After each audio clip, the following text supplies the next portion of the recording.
Bonjour à toutes et à tous. Aujourd'hui, on va parler d'un projet super innovant en République démocratique du Congo. L'idée?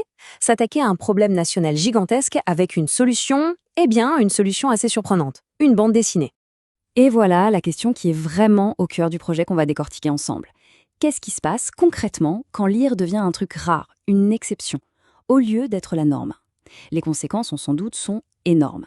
Allez, c'est parti, on plonge. 2%. Ce chiffre, il est brutal, il n'y a pas d'autre mot. Imaginez, en RDC, seulement 2% des enfants entre 7 et 14 ans ont au moins 3 livres à la maison. Ce n'est pas juste une statistique, c'est une véritable sirène d'alarme. Ça veut dire que pour la quasi-totalité des jeunes, l'accès à la lecture est quasi inexistant. Bon, pour vraiment comprendre pourquoi la solution est si géniale, il faut d'abord prendre la mesure du problème. Et attention, ce n'est pas qu'une histoire d'enfant.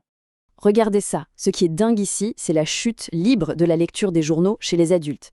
Et ça, en seulement 17 ans. Chez les femmes, on passe de 9% à 5%, c'est quasiment divisé par 2, et chez les hommes, c'est encore pire, de 27%, on tombe à 11%. Ce n'est pas juste une baisse, c'est un effondrement. On parle d'un vrai déclin culturel, là. Et là, c'est encore plus parlant. On suit une même génération dans le temps. Prenez les femmes qui avaient 15-19 ans en 2007. À l'époque, 10% lisaient les journaux. 10 ans plus tard, ce même groupe de femmes, elles ne sont plus que 5% à lire la presse. Ce que ça nous dit, c'est que l'habitude de lire, elle ne s'installe pas, elle s'érode avec le temps. Alors, pourquoi on en est arrivé là? Les causes sont profondes, elles sont systémiques. On a des écoles qui ont du mal à donner le goût de la lecture, une culture très forte de l'oral, un manque flagrant de bibliothèques. Et puis, il y a la barrière de la langue.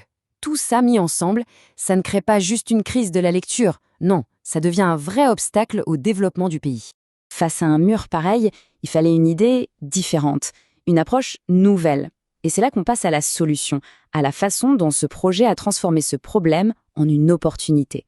Et c'est ici que ça devient vraiment intéressant, parce que la réponse, ce n'est pas un énième manuel scolaire. Non, l'idée, ça a été de miser sur un média qu'on sous-estime souvent dans l'éducation, mais qui est d'une puissance incroyable.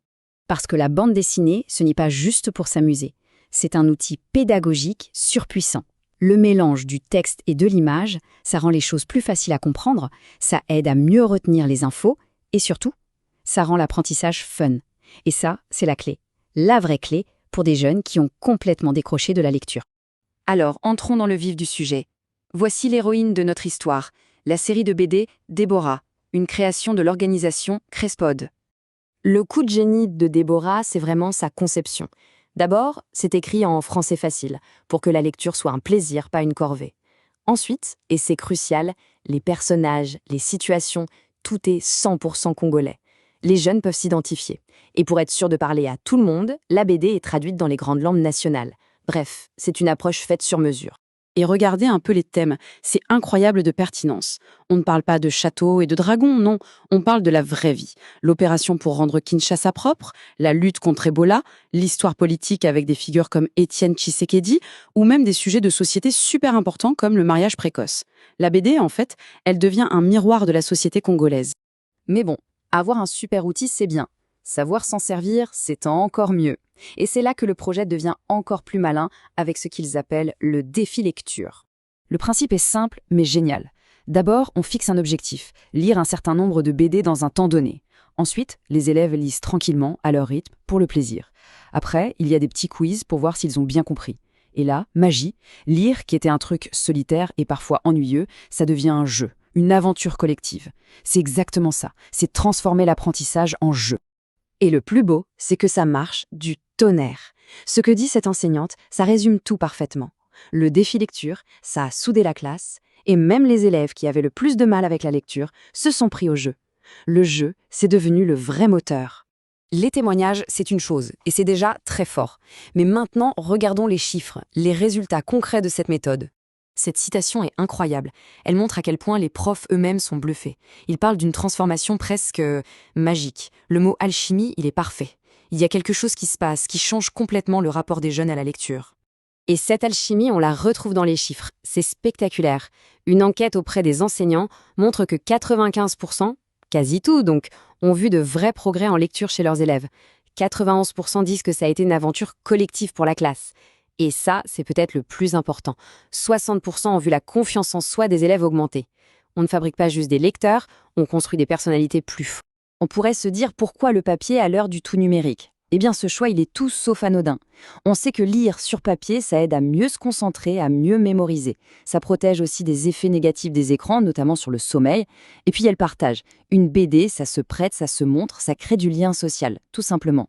Et l'aventure est loin d'être terminée. Le projet continue de grandir. Pour 2025, la campagne va s'étendre à 5 grandes villes du pays. Ça montre bien l'ambition et la confiance qu'il y a derrière cette idée. Donc, pour résumer, ce qui est vraiment au cœur de tout ça, c'est un changement total de perspective.